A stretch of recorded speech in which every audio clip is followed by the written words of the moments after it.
Hey there, listener. Welcome back to the podcast. It's me, Aimee Takaya, and today I'm going to be sharing with you a personal story that is currently happening real time in my life. It's the next leg of my personal somatic journey that I've been on. So this is going to be a little different than a regular interview. It's kind of going to be story time, orienting to some of my origin as a somatic educator in my own body, as well as basically giving you some really kind of uh, recent information that I have been processing about my body and about the kind of challenges that I've faced most of my life. So please stay tuned. It's going to be a doozy.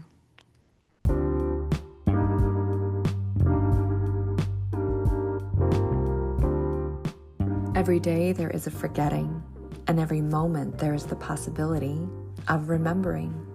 Remembering who you truly are, awakening to your body, to the inner world, to the experience of being alive.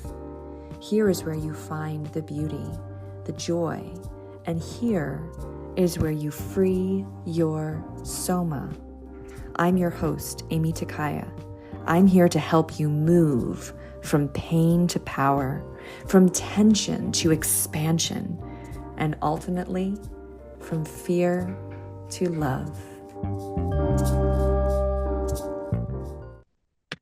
Hi, everybody. Welcome back. I really haven't done a solo cast in a while. I've been meaning to, especially because my life changed on January 20th. On January 20th, I found out that I was born without proper ball and socket hip joints.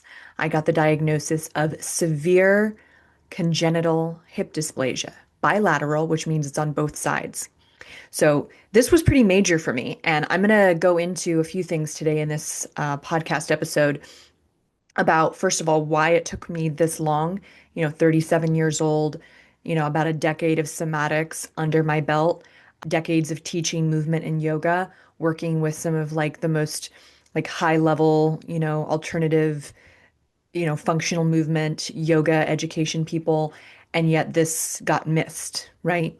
So I'm going to go dive into that. I'm going to dive into why I didn't seek this information out or didn't try to go a more allopathic route for my healing and why I'm doing that now, right? Along with just like what I'm processing about this information.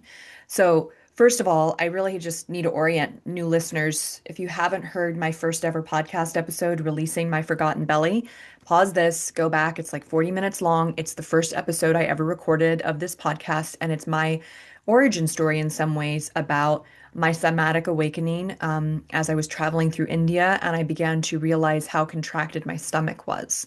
And I began the process of consciously learning to relax my stomach so that I could breathe better, so that I could walk better, so that a lot of function in my body returned. Right.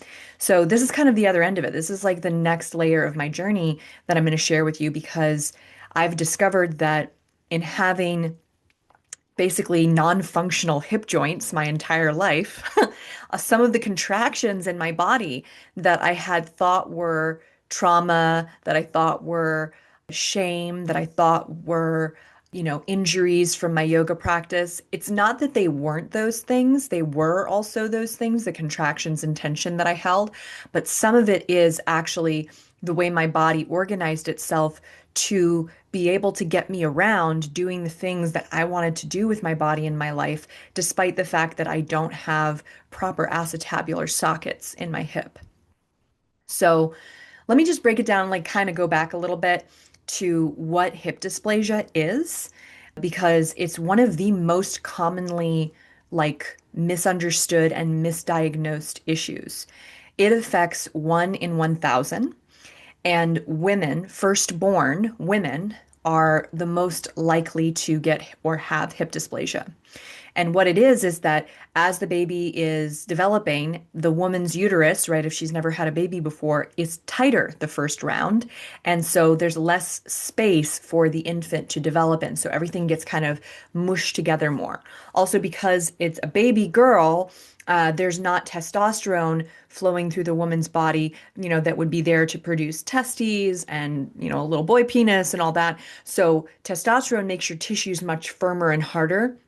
And the absence of it or less of it makes the tissues softer and more pliable. And so what we get then is the baby's all squished in one position and the femur head, the top of the leg bone, doesn't quite go all the way into the acetabular socket while the baby's developing, and therefore the socket itself becomes shallow, which basically means that the kid comes out, the girl comes out with very unstable hip joints, right, that are not actually being held in place properly. And so this causes the person's body to have a strange gait. Like when they're walking and moving, it almost looks like a little bit of a waddle. They might complain of leg pain early on. There might be a noticeable limp from side to side. A lot of it is there's wide variation in it, but it's often mistaken for other things, right? And it's often missed, especially if there's other factors that are covering up the dysplasia, right? Or just a lack of education about it, honestly. It's not something that most doctors are looking for, right? And most parents are looking for and know how to identify. So I had all these signs. It's kind of crazy. Like I went in to the orthopedic doctor on January 20th. I got an x-ray, and in my mind, I was thinking that I'd probably been living with like a torn labrum, right? Or something. I thought that after years of, all the somatic work I've done, I felt like my body had improved so much and I, had more functional movement and more calm and relaxation in my body than ever before. And yet, there was this ongoing like stress that I would specifically experience in my legs when I would exercise, when I would go on a long walk, when I would do anything weight bearing. I would often have a lot of leg pain that I would then have to do a lot of somatic movements, which were pretty effective, right? But I would have to do a lot of somatic movements every day if I was pretty physically active in order to function well, in order to feel okay. And I started feeling like I needed to see what was actually going on. So I went in there thinking, okay, they're going to tell me I have a torn labrum. Maybe I'll have a little arthroscopic surgery and they'll clean that up. Instead, they take the x-ray, right? The physician's assistant comes in and she tells me that I have end stage osteoarthritis, bone on bone, in my left hip, and I have an extremely shallow socket in my right hip with a tiny bit of cartilage left. And basically, I need two full hip replacements. And that is like what needs to happen. And I mean, I didn't really know fully how to process that at the moment when she's telling me this. Like, I'm kind of just like looking at the x-ray and she's showing me like a normal hip socket and she's explaining all of the hip dysplasia things to me, right? Which I've since then like processed more and understood more about how they measure it, how they figure out whether you need surgery or not, right? But at the time, I'm just kind of like in shock, right? I couldn't get this woman's face out of my head for days. Part of it was that she was really baffled that I'm just like walking around, like having a relatively normal life, not in excruciating pain based on the x-rays that she was looking at. She also could see by the level of kind of, you know, we could say lack of cartilage, complete lack of a acetabular socket on the left side, that I'd been living this way for probably 5 to 10 years, that the bone had been rubbing on the bone inside my left hip for a while. And her face was sort of horrified. And I kind of, sort of had to digest this like horrible information, meaning, wow, like, first of all, somatics is freaking amazing. And I was like running up mountains during the pandemic, because I was able to have hands-on sessions with my dad and I was practicing like 30, 40 minutes a day. I would do my somatic movements before I would go running and I'd do it right afterwards to keep myself out of pain. Little did I know, I'm like banging my bones around inside my body, running up these mountains like that. I should not have been doing that. Basically, I had to like kind of go, whoa, this is crazy. I've been living on right on the edge of some kind of like really serious disaster where I'm immobilized, right? I've been living on the edge of this for quite some time and I didn't fully know that, right? I kind of felt it in my body, but like it's kind of hard because I was born with this level of I guess, deformity or instability in my joints. And it's been difficult to walk most of my life. And somatics has dramatically improved my ability to move my body functionally. And so, from my end, not knowing any different, not knowing what it would be like to have functional hip joints, I've just seen such dramatic improvement in my pain and my well-being and my functionality that I'm sitting there learning that I have this like severe condition, and she's asking me, like, what level of pain are you in? And I'm like, well, if I don't do X, Y, and Z and I do my self-care things, then I don't have a lot of pain, And I don't think she could fully understand how that was possible given my x-ray, but it is, And that is really some very inspirational information. Like, I could definitely feel like some pride that I felt that, like, wow, like I've taken really good care of myself to not have this, like, kind of fuck me up, right? And then on the other side of that, was like kind of a bit of terror and like shock that I have actually kind of fucked myself up a lot, actually.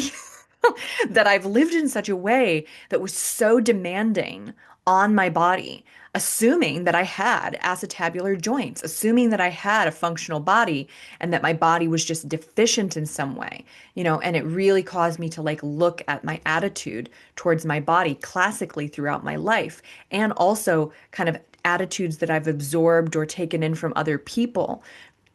And I look at that it totally differently. I was like, holy crap, like I have never been able to walk functionally. It's always been hard for me to do the things that are just simple and everyday for other people because there's a literal deformity in my body that prevents functional movement from actually taking place.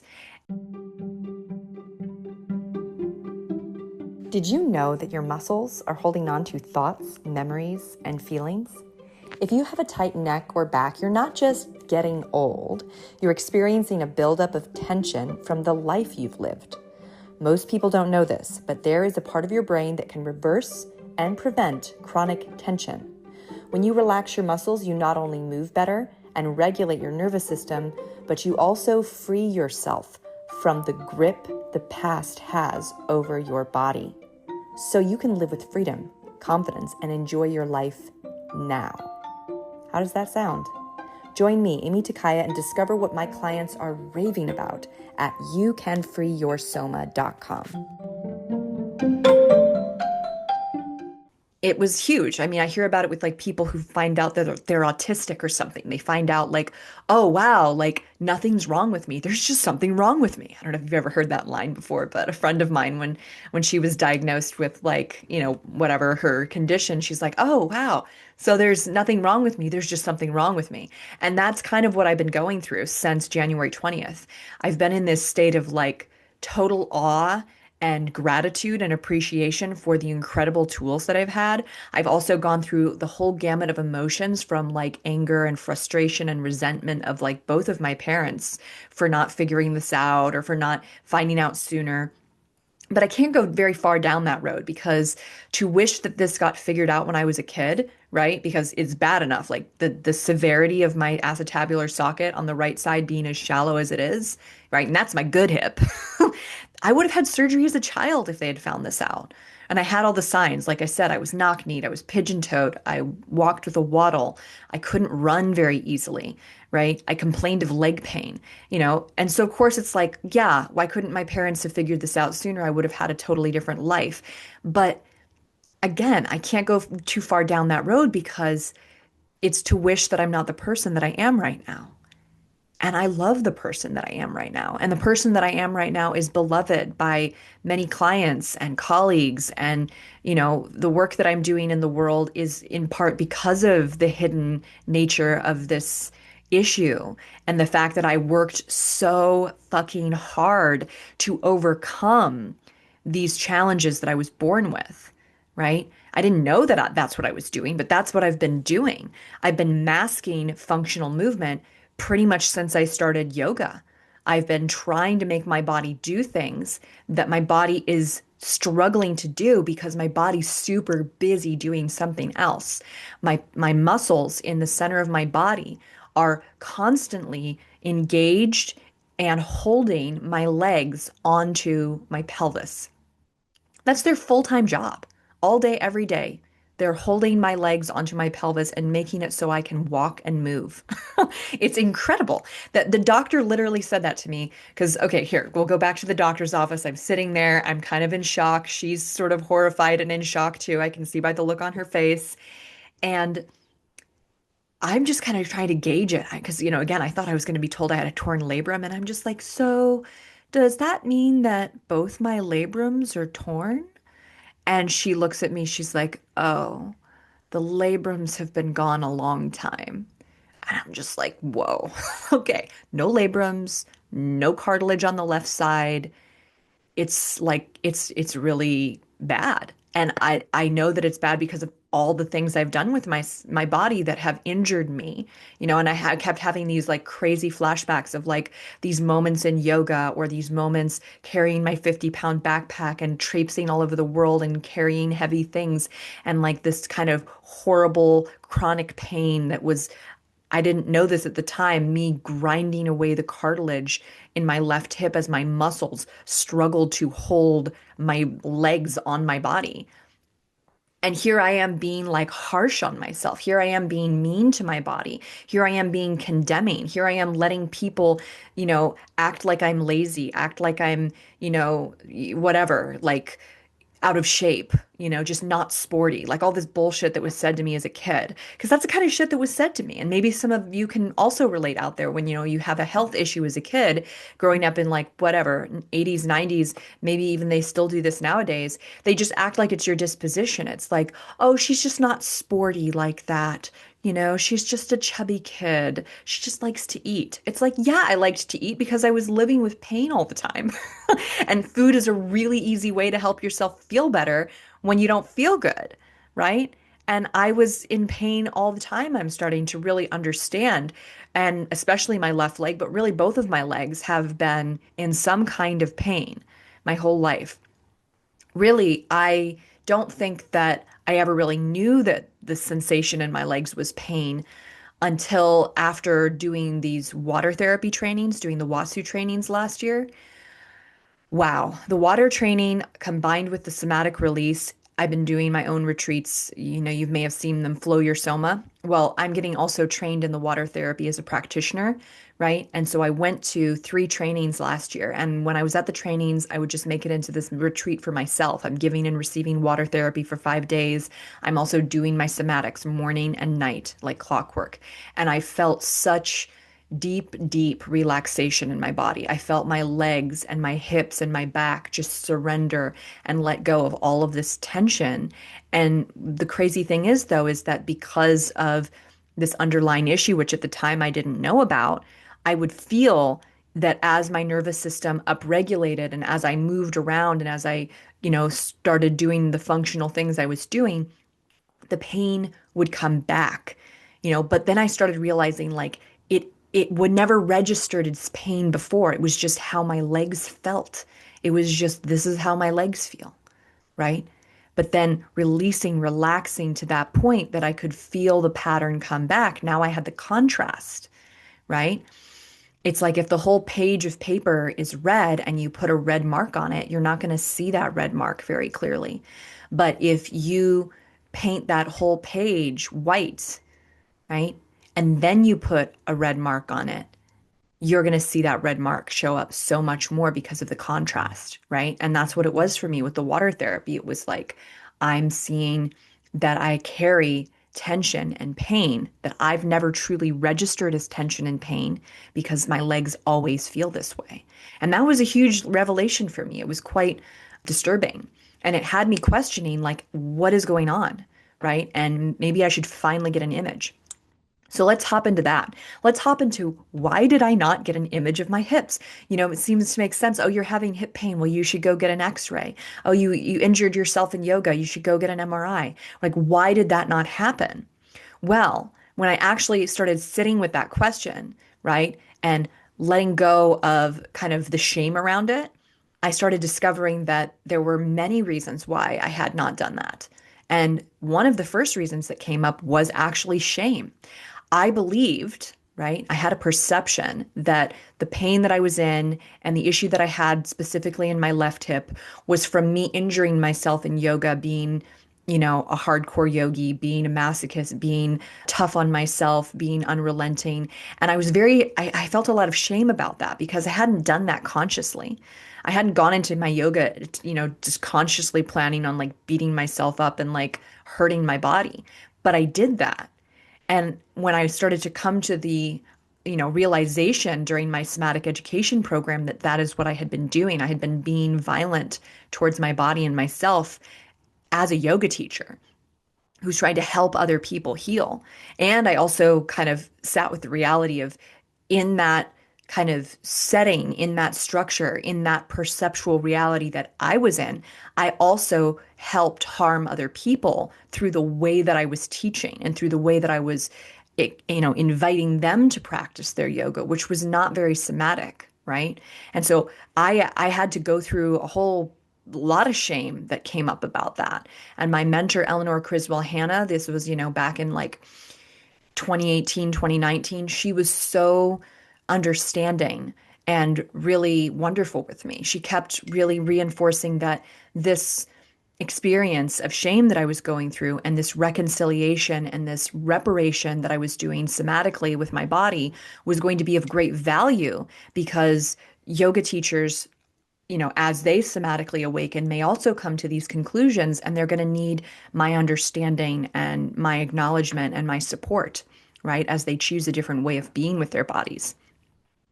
So, shame, right? Not wanting to see, literally not wanting to see the damage that I perceived that I did to myself. That I had this little kind of glib thing that I would say, which was like, I don't want to go get an x-ray or an MRI. They're just going to tell me I need surgery and I don't want to have surgery. I want to heal this naturally. But underneath of that was, I don't want to see what I've done to myself. Assuming, once again, not knowing, but assuming that it was something I did to myself, not something I was apparently born with, right?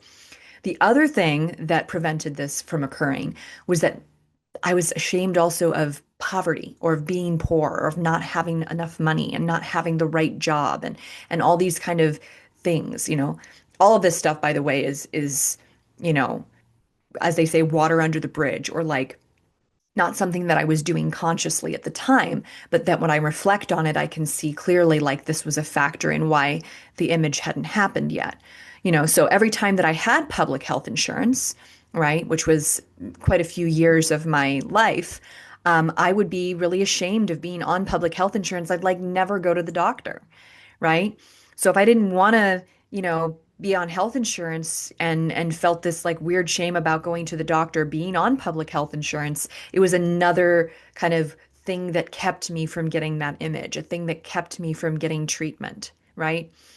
The other thing is that I was actually getting, relief and I was getting change and I was getting a lot of help with Hannah Somatics. Hannah Somatics was helping with the pain a lot, right? And it was diminishing the pain a lot. And, I had been through physical therapy when I was 19 for a neck injury in a car accident. And that took me over a year to come out of the pain from that.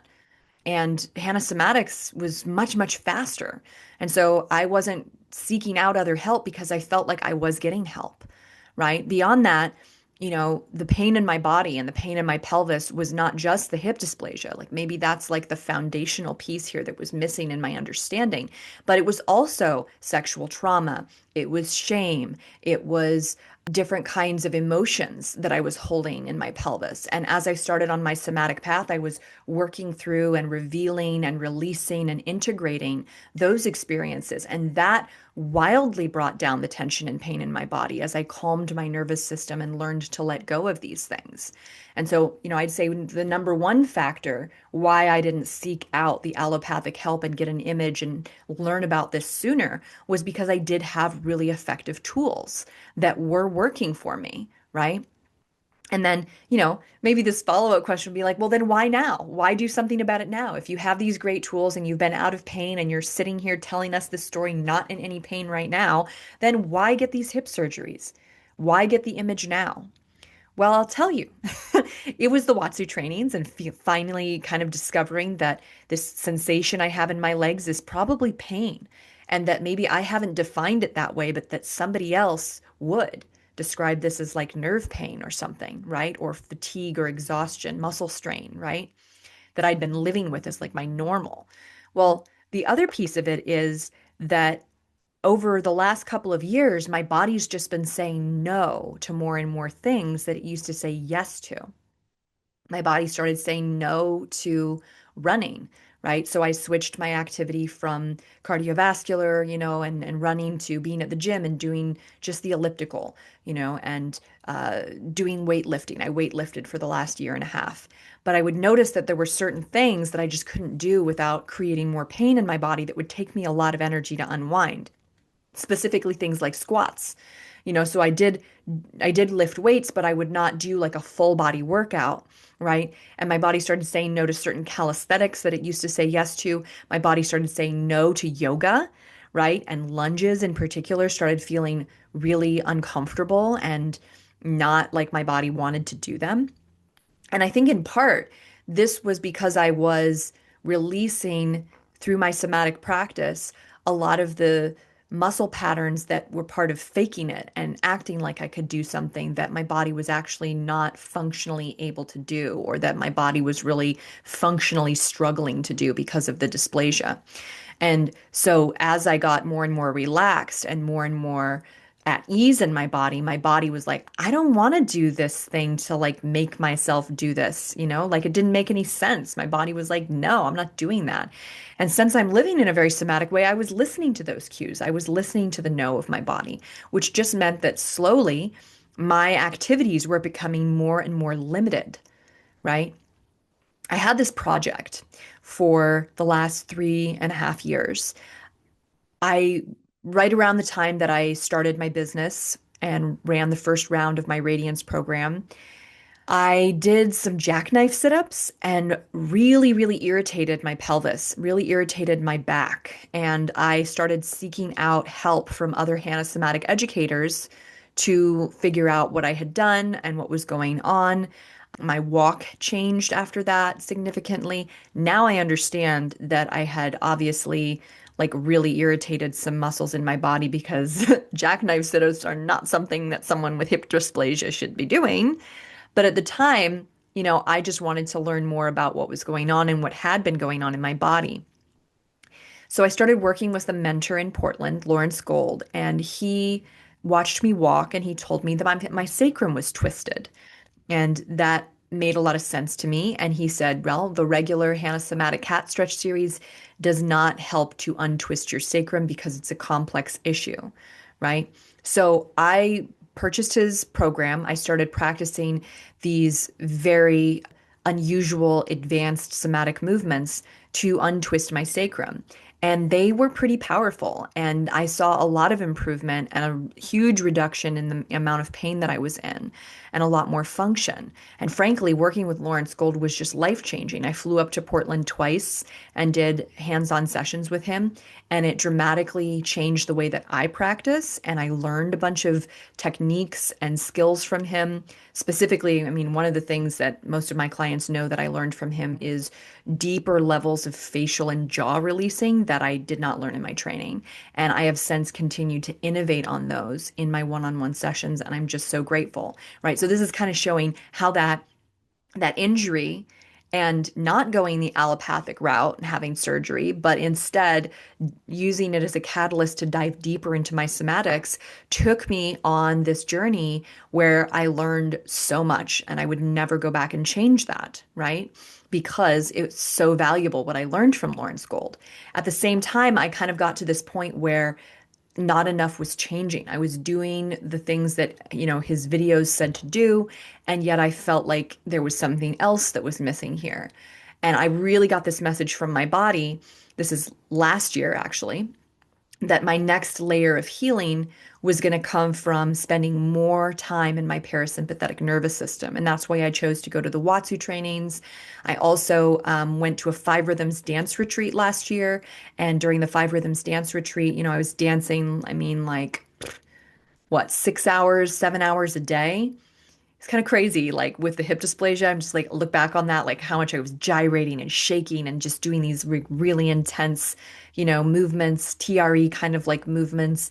And I was releasing a lot. I had a really specific moment there where I just released a bunch of shame about being seen. I released shame about being sexual. I released shame about being desired. It was wonderful, and I had a cranial sacral session during that retreat with an amazing practitioner, and he actually helped me move my sacrum back into alignment after this like long journey of trying to turn my sacrum, turning it, and then having it just go right back into that pattern. He helped me turn my sacrum consciously.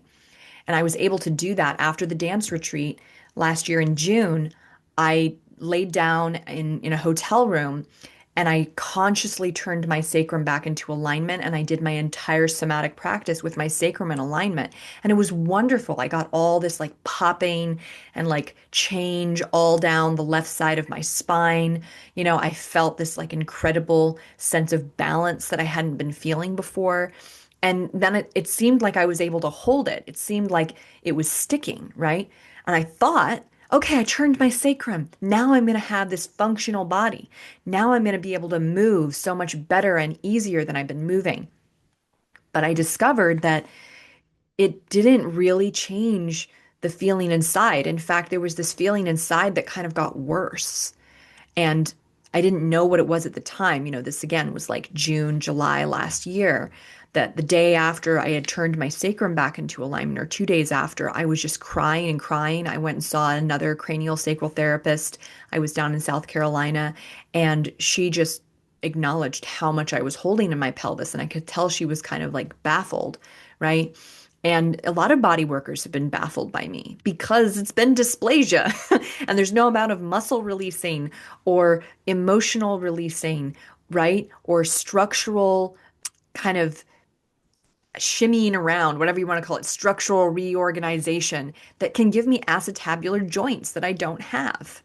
And that's been the hardest thing to swallow in all of this is that, you know, everything that I've done, all the different kinds of releasing and transforming that I've done, it's not been in vain. I have become so much because of that. And yet at the same time, I have always needed surgery and I have always needed this allopathic, very literal shift in my body that it's this is the only way.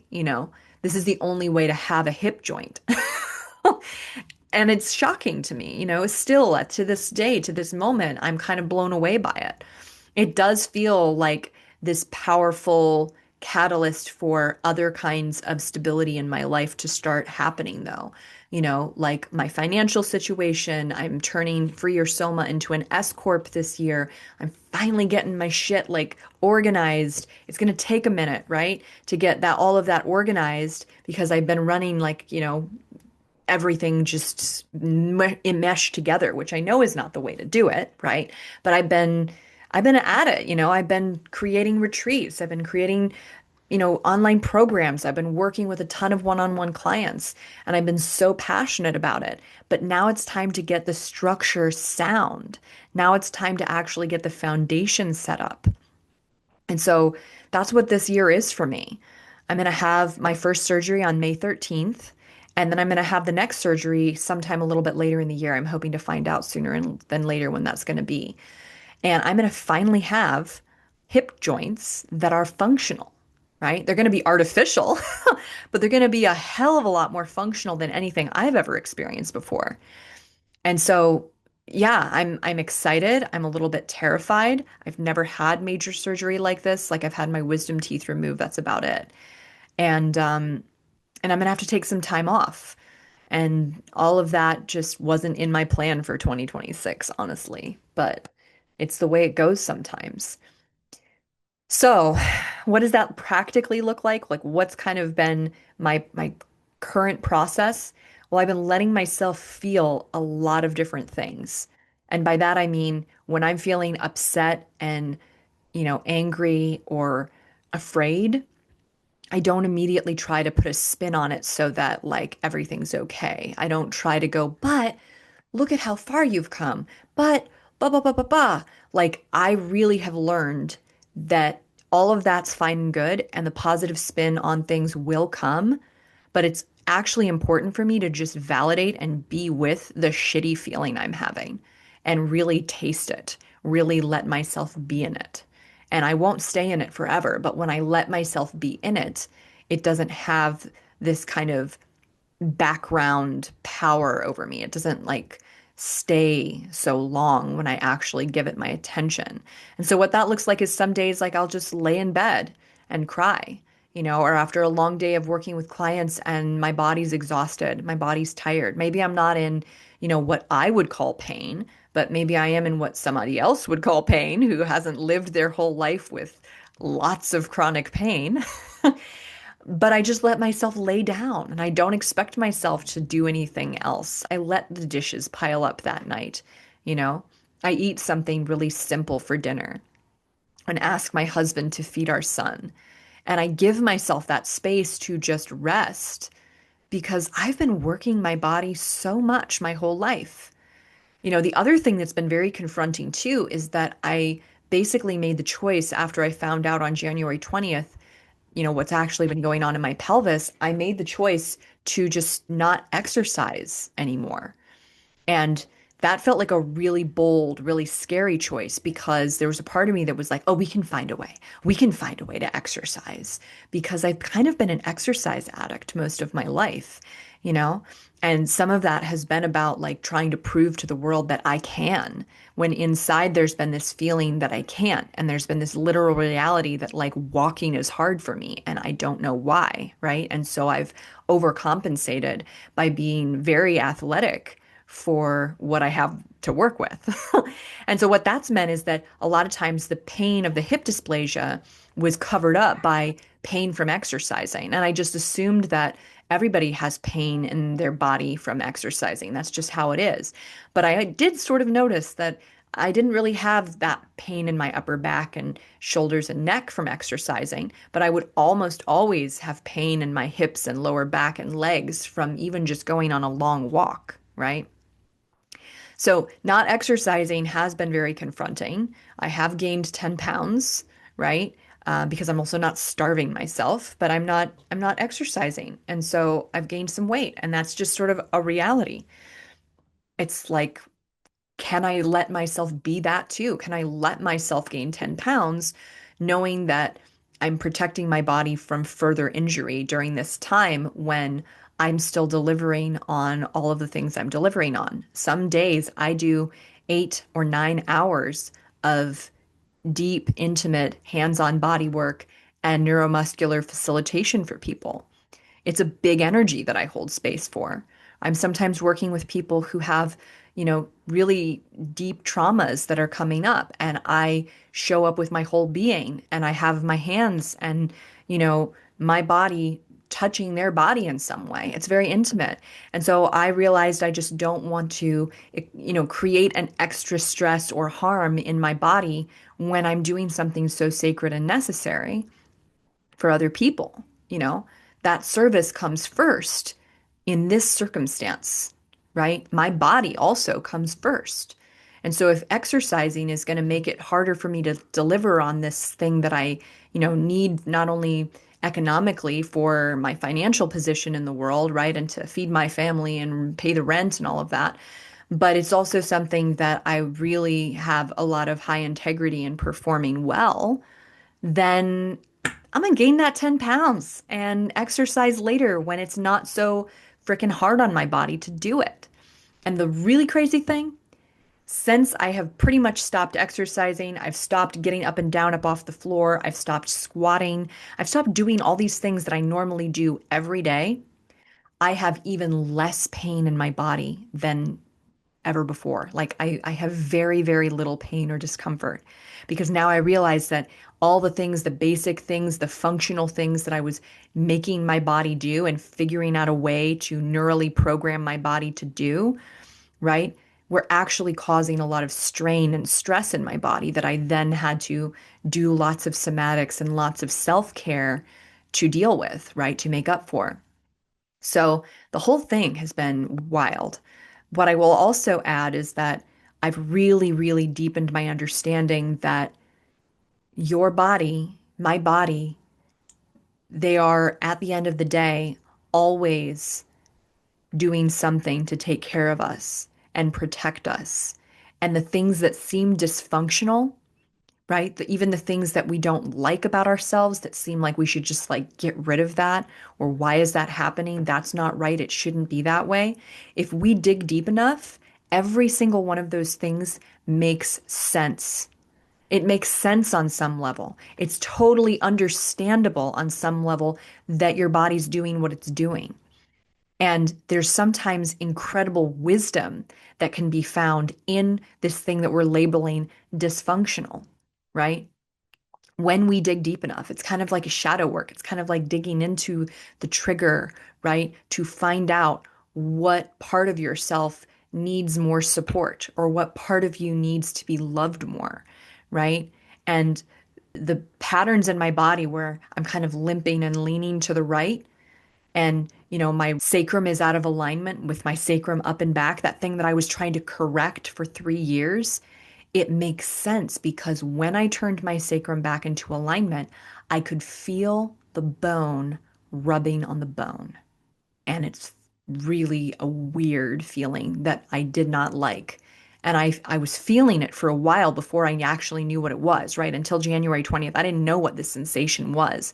But I knew that, wow, I got my sacrum in alignment. I'm walking so much more functionally. And yet, with certain movements and certain ways of sitting, there's this like deep, hot, kind of hard, kind of weird feeling. What is that? What muscle is that? I was trying to figure out what muscle is that? It's like really deep down here, like near my ischial tuberosity, like super deep though. Like, what is that?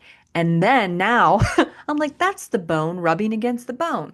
That's the end stage osteoarthritis that has this physician's assistant looking at me like I'm some kind of alien.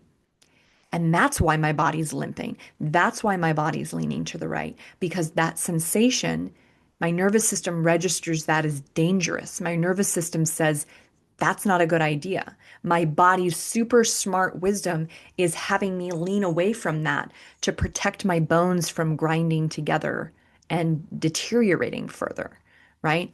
So again, like I didn't know exactly how to tell this story. I feel like I'm just kind of like, bleh, like it's just coming out at you guys, right? Hopefully you're following. Hopefully this is all making sense. If you have known me, and been one of my clients, I'm sure you've heard me talk about this a little bit over the last couple of months because I've been very open with people about it. But I feel like I'm becoming an advocate. I'm becoming an advocate, first of all, for hip dysplasia because it's incredibly misdiagnosed. It's missed entirely, for people for decades. And I feel like I'm becoming such an advocate for the things that we label wrong and bad and dysfunctional about ourselves that are actually our body doing a really good job of something, protecting us usually most of the time, keeping us safe. Now, we could argue that, you know, we want to grow and growth doesn't happen with total safety, right? But it also doesn't happen with a lack of safety. It's got to be a give and take. It's got to be a dance, right? Because we also can't grow if we're just always in fight or flight and we don't have safety. So it's that juggling act. It's that little bit of give and take, as I said. So, wow, this is my story right now. I feel so blessed that I'm finding out now, even though I wish that I had found out earlier in some ways. I'm also like, there's no better time than now. We just bought a house. I have a place that is like fully mine to recover in. I have sold out retreats. I have 2 online programs that I run. I've got wonderful regular clients and collaborators, and I feel very supported. So it is a good time in some ways, although it's going to take some kind of juggling of things to just really take that time off, right? But I do feel like it couldn't have happened at a better time in the sense of where I'm at psychologically and emotionally. Crazy thing is, for a couple of years, I have supported people in choosing surgery, in preparing their bodies for surgery, and in recovering from surgery. And, you know, I always kind of felt in the back of my mind like, Should I look into this too? Do I need surgery? Would it benefit me to choose this? Because I've literally been people's mirror and guides for that process. And so at this point, I do feel prepared for the surgery because I'm I'm going to be able to recover so much faster, I hope, than someone who didn't have all of this knowledge and somatic release in their body. That's my hope at least. So we'll see. I'll be updating you all with part two of this story as it unfolds. Um, yeah, and what a crazy thing. It's going to be a book someday. Like there's obviously so much to this story that I didn't touch on today, but these are kind of the highlights. And yeah, if you are a firstborn female and you have hip pain that doesn't seem to go away and it feels like clicking or grinding or limping, you really got to make sure that you get checked on your acetabular joints to see if you have hip dysplasia because it's not something that physical therapy or even somatic release will fully resolve because it's the shape of your joints, right? So let me know if you've got questions. Let me know what you thought of this episode. I always love to hear from my listeners. So please reach out on Instagram, send me an email.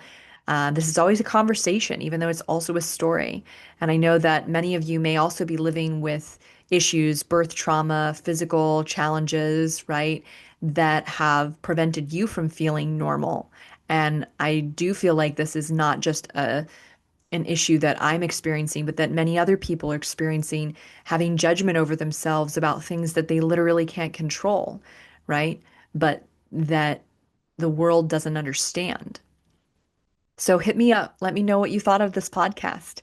And we'll talk again soon because I like to keep you guys in the loop. I like to keep my channels open to receive thoughts, feelings, ideas, even when it comes to my own journey, even when it comes to my own experience of life. So thank you so much for listening, and we'll be in touch.